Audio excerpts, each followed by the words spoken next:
In early 1946, a group of Bedouin teenagers were tending their sheep and goats near the ancient settlement of Qumran in what is now the West Bank.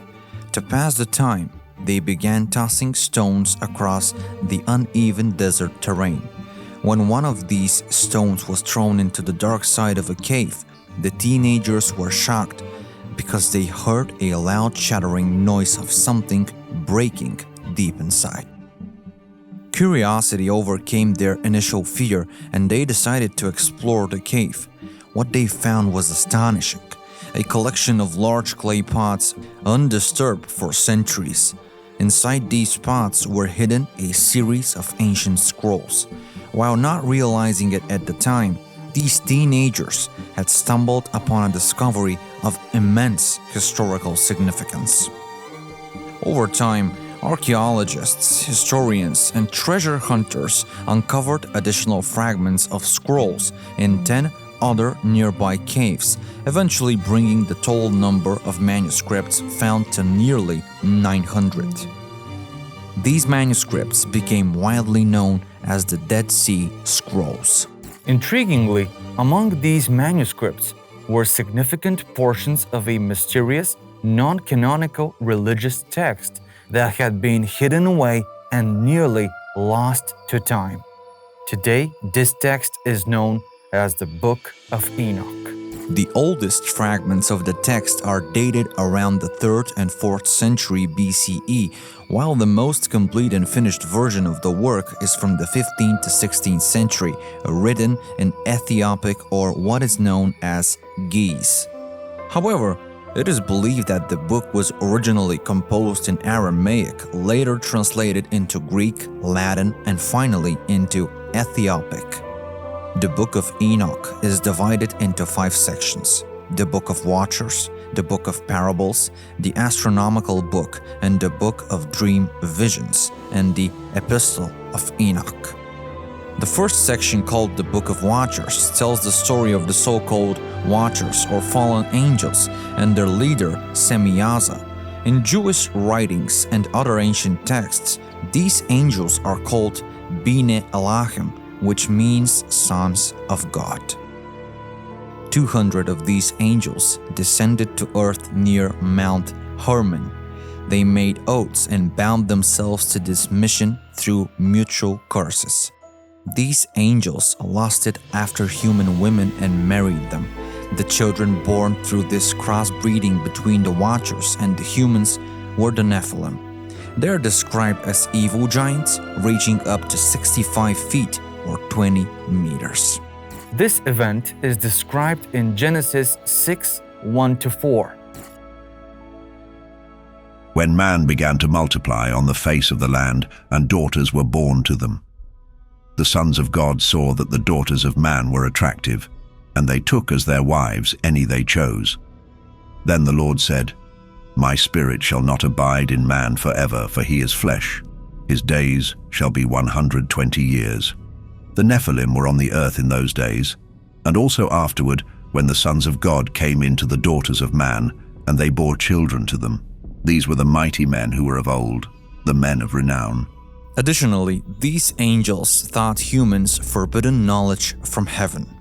For example, Azazel taught people how to make weapons and armor. Mazarach taught them spells and magic. Tamiel taught astrology.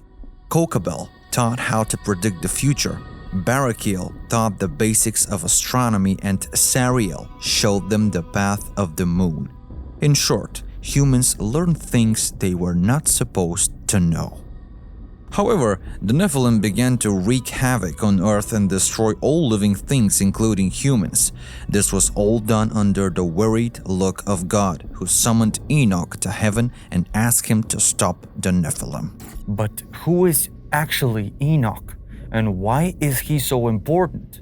According to the Holy Scripture, Enoch was the son of Jared, and he was a direct descendant of Adam 7 generations later.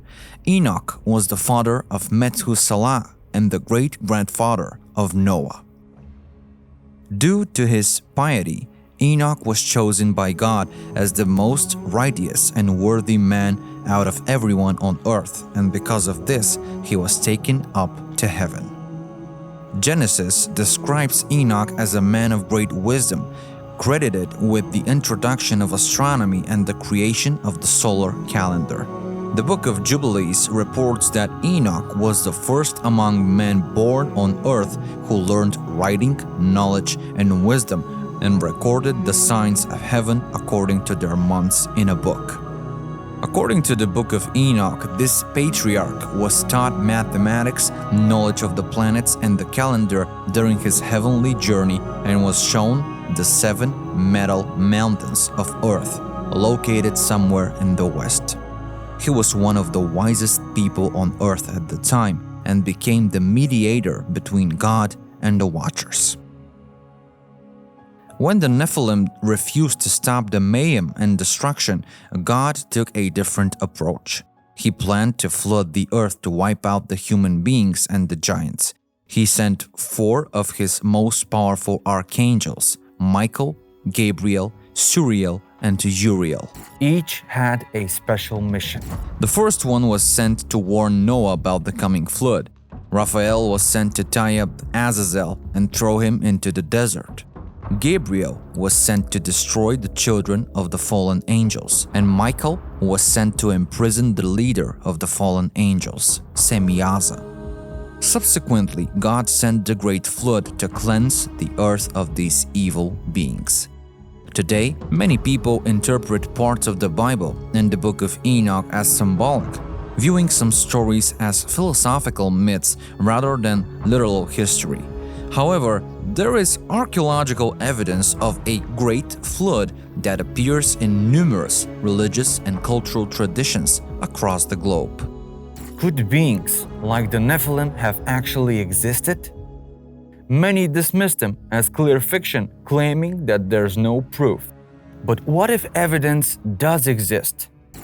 In fact, stories of giants appear throughout human history.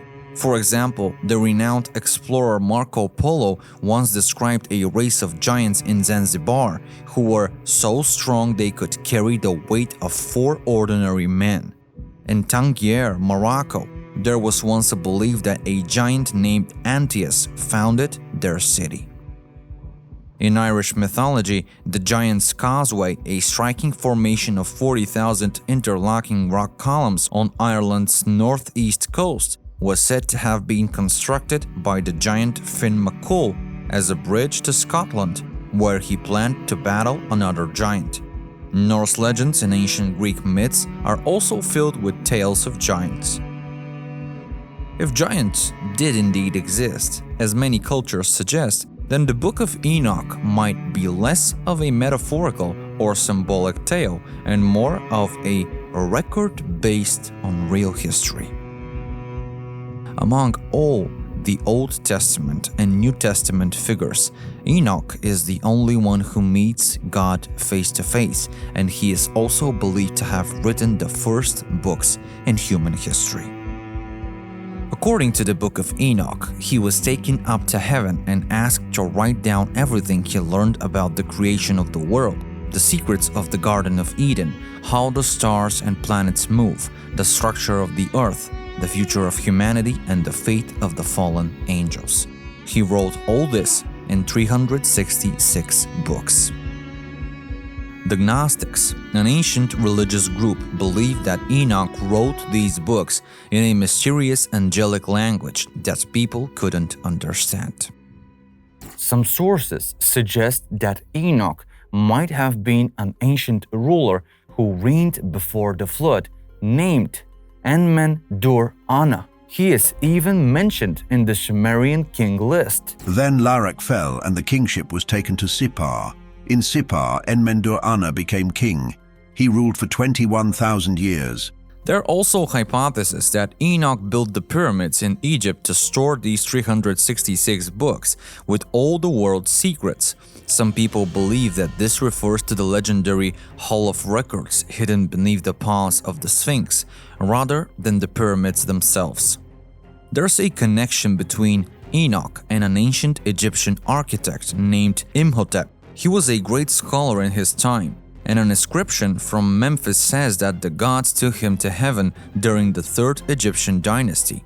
Before leaving, Imhotep left scrolls with heavenly knowledge and told people to build temples to honor the gods. This story is very similar to Enoch's. In both cases, a person is given special knowledge by divine beings and then taken to heaven. Later, some early researchers of ancient texts, especially those interested in secret knowledge, believed Enoch was the carrier of ancient divine wisdom and identified him with Hermes Trismegistus. But let's return to the beginning of the book of Enoch, where it is described how God's servants take Enoch to heaven. There is a very important detail here to notice. The biblical angels are not the typical angels we usually think of. They're much more frightening and sometimes hard to describe. Enoch clearly says that these angels don't look anything like the human-like image we usually have of angels. He describes tall beings with soft white skin and burning faces emitting light who take him to a sort of crystal house that rises into the heavens. Sometimes these angels appear as creatures with hundreds of eyes and wings, or as rotating chariots of fire. Some people believe that this might actually be a description of contact with extraterrestrial beings, where non-human, cosmic beings take humans away. In other words, it could be seen as a classic case of alien abduction. Interestingly, as Enoch is taken through the heavens, he sees where the stars and the thunders are kept, the sources of the great rivers and the cornerstones of the earth.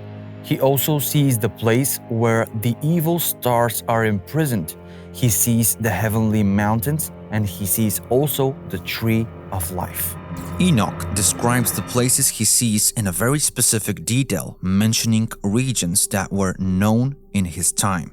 But on the other side of the earth, he sees large unknown creatures and birds with different feathers. This suggests that he was in a completely different region, far from where he lived.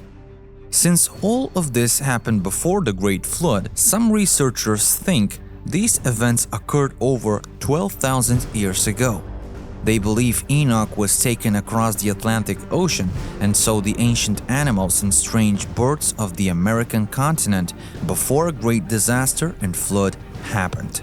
After the Book of Watchers comes the 2nd chapter, the Book of Parables. This chapter mainly talks about the Last Judgment and what happens to sinners. It tells of a new human race, or the so-called 6th race, who will inhabit the earth in the future and live without sins and punishments. In many esoteric writings and ancient beliefs, it is thought that we are currently the 5th race. After the Book of Parables comes the astronomical book. In this section, the Archangel Uriel teaches Enoch about astronomy, including how the seasons, time, and the calendar work. A little later, Uriel gives an interesting description of the moments just before the Great Flood. The years will become shorter, and everything on earth will change for the worse. The cultivation of the land will be disrupted. The seeds will rot in the furrows or dry up there because the rain will no longer fall. The sky will withhold it. At that time, the harvest will be delayed. The trees will not bloom on time, and they will not bear fruit as they do now. Even the moon will alter its usual course and will not rise on time. From the western sky, another chariot will appear, flooding the earth with much more light. This will change the course of the planets and the stars. Enoch 80. Some interpreters believe that this is a clear description of natural cataclysm. It is often interpreted as an ancient memory of a comet passing dangerously close to Earth. Such a cosmic event would be catastrophic for the planet. The next part of the Book of Enoch is called the Book of Dream Visions, or simply the Book of Dreams. In it, Enoch shares everything he saw, experienced, and learned in heaven with his son, Methuselah. What's interesting is that Enoch shares this information through visions and dreams. There isn't much new here, as this section mostly repeats or summarizes what was already said in the first three parts of the Book of Enoch. Finally, the last fifth section is known as the Epistle of Enoch. In this part, Enoch shares more prophecies mainly directed toward those close to him. After Enoch finishes telling everything to his son Methuselah, he says, And now, my son Methuselah, gather all your brothers, all the children of your mother, and bring them to me. For I hear a voice calling me, and I feel the Spirit that has entered into me. It will allow me to show you everything that will happen to you until the end. Within it, there's a section called the Apocalypse of Weeks, which tells the history of Israel divided into periods called weeks. This is perhaps the most mysterious part of the Book of Enoch, as it is filled with numerological references, but to this day nobody has been able to decipher their meanings. For many centuries, the Book of Enoch was an important part of Christian and Jewish traditions. Many religious groups even accepted it as sacred scripture. Some even believe it may have inspired the Book of Genesis because of their similar stories and themes. So what happened? Why was the Book of Enoch excluded from the Bible? To answer this, we need to travel back to the early years after Jesus' death. Back then, the Bible as we know it today, with its 39 Old Testament books and 27 New Testament books, didn't exist. Instead, there were many religious texts and gospels in circulation. As Christianity began to spread after the death of Jesus, the church began to select which texts were divinely inspired and should be followed. The church needed unity, and establishing an official canon was crucial for achieving that. High-ranking church officials, also called the Church Fathers, were involved in deciding which texts made it into the Bible, debating, labeling opponents as heretics, and likely seeking to increase their own power. This was a very long process, spanning from the 1st to the 4th century, and when it was finally complete, the Book of Enoch was left out. But why? Why would such an important and powerful book be excluded? Was it simply overlooked? This question has two answers. The first one has to do with purely theological reasons. The Church Fathers were not prepared to admit that there was evil in heaven, that the fallen angels had any kind of physical existence, or that the Son of Man, which later in the New Testament is revealed to be Jesus, was part man, part God. Other objections had to do with the main narrative where angels, drawn by lust, descend to earth and created the Nephilim. For the Church Fathers, angels were heavenly beings and thus had no physical body. Moreover, only those beings who have a physical body can engage in physical sins, such as lust. Enoch claims constantly that the fallen angels not only had physical bodies, but they used them to lay with human women. And not only that, but they spawned a race of hybrids in a flagrant violation of the natural laws as the Church Fathers understood them in the 4th century. These heretical writings were enough for these scholars to erase all references to this race of giants from the canonical Bible. The second answer is simpler. They wanted to keep humanity away from the truth, as they felt people were unprepared. This means they have been telling lies for almost 2,000 years only because some scholars thought we could not handle it. Especially the part where Enoch says the Nephilim will one day return to wreak havoc on our planet. For these two reasons, powerful theologians such as the Church Father Philastrius in 381 AD condemned it as heretical. Under this notion, the Nephilim never existed and they were not the offspring of fallen angels. The Book of Enoch became a dangerous text, one that went directly against some of the most sacred pillars of the new biblical canon. For many centuries, it faced bans, curses, and destruction, leading to its disappearance and subsequent obscurity for nearly a millennium. Although the Bible doesn't include the book of Enoch, there are still references to Enoch in it. For example, Genesis mentions the Nephilim and it details Enoch's lineage. The book of Hebrews even refers to God taking Enoch to heaven before the great flood. In Hebrew, the name Enoch means initiated or enlightened. In the book Legends of the Jewels of Antiquity, Enoch is described as a king who ruled for exactly 243 years. He was incredibly wise and people from all over the world sought his advice. According to ancient Egyptians, Enoch was the builder of the Great Pyramid and he was known by 4 different names: Saurid, Hermes, Idris, and Enoch. In Arabic, Idris means sage or forefather, while in Jewish and Christian traditions, Enoch is the 7th of the 10 forefathers, a patriarch from before the flood. Why does Enoch, regardless of his name, appear in the traditions of almost all ancient civilizations? Sumerian texts describe a time in the distant past when Earth was visited by supernatural beings. These beings, called the Anunnaki, are described in ways that are strikingly similar to the Watchers in the Book of Enoch. The Anunnaki, whose name means those who came from the heavens, were seen as gods by the Sumerians. Modern thinkers like Zecharia Sitchin and Erich von Däniken suggest that these were extraterrestrial beings who came to Earth. Interestingly, the Sumerian stories also talk about the Anunnaki interbreeding with humans, creating a hybrid race known as the Nephilim. Just like the Watchers in the Book of Enoch, the Anunnaki were angered by the state of the earth and caused a great flood, a very similar story told in different ways across cultures. The important thing isn't how the story is told, but the message it carries, which can help us understand reality better.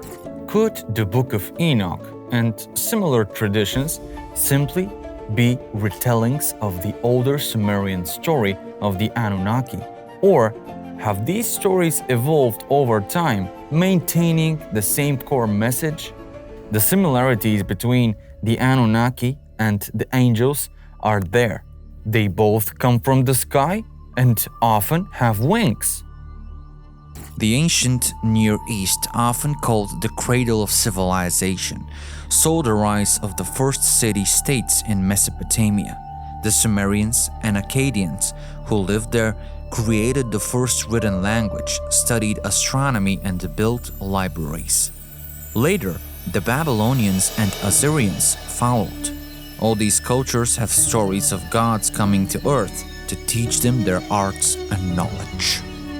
The Book of Enoch says that when God saw the chaos and corruption caused by the interaction between the Watchers and humans, he decided to intervene through the archangels Michael, Raphael, Gabriel, and Uriel.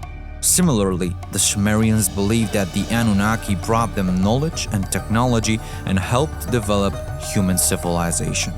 Some suggest this explains mysterious monuments like the pyramids of Giza or those in Teotihuacan, structures so precise that they seem unexplainable by historical data and facts. Perhaps this also explains how humans quickly evolved from nomadic hunters to intelligent civilizations. The Book of Enoch describes a process similar to the Anunnaki's role in giving humans modern knowledge and technology. The Watchers taught people metallurgy, science, medicine, reading and writing, and even the art of war. They also introduced the use of cosmetics, jewelry, and gold, which became central in Egyptian culture. Could the Book of Enoch simply be retelling the history of the Anunnaki? For example, the medieval Arab historian al-Makrizi claimed that the pyramids were built by a king named Saurid who lived before the Great Flood. Interestingly, Saurid translates to Enoch in Hebrew. It might seem unbelievable that such stories like those of the Watchers, the Anunnaki, and the Nephilim giants have been forgotten. The Sumerians have been ignored or even erased from the history of ancient civilizations, and the Book of Enoch was left out of the Bible. But when we consider how these stories challenge and change our understanding of human history, offering a different perspective on who we are, their exclusion might not be so surprising after all. But maybe these stories haven't been completely lost. Take the well-known story of Adam and Eve in the Garden of Eden. If we read it, not literally or philosophically, but as a metaphor, a different meaning emerges. God creates Adam to care for the earth, just like God sent the Watchers in the book of Enoch. Then God creates Eve from Adam's rib, and together they have children, which could symbolize the crossbreeding of the Watchers with human women. Adam and Eve are allowed to eat anything in the Garden of Eden except the fruit from the tree of knowledge.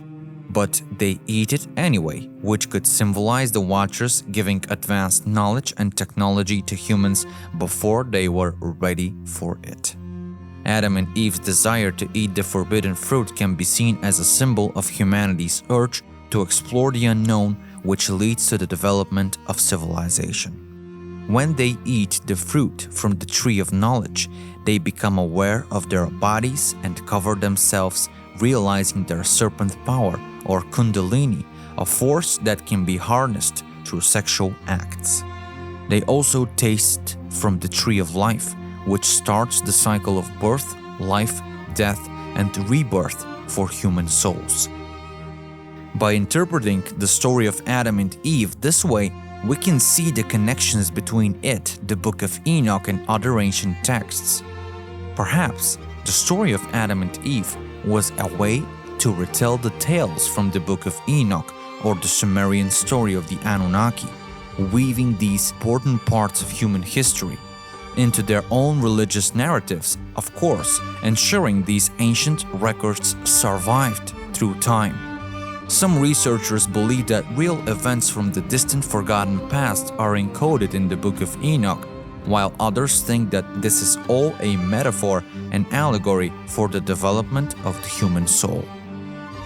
What is the true story of human history? Is it what we read in history books? Or is it something deeper, something forgotten?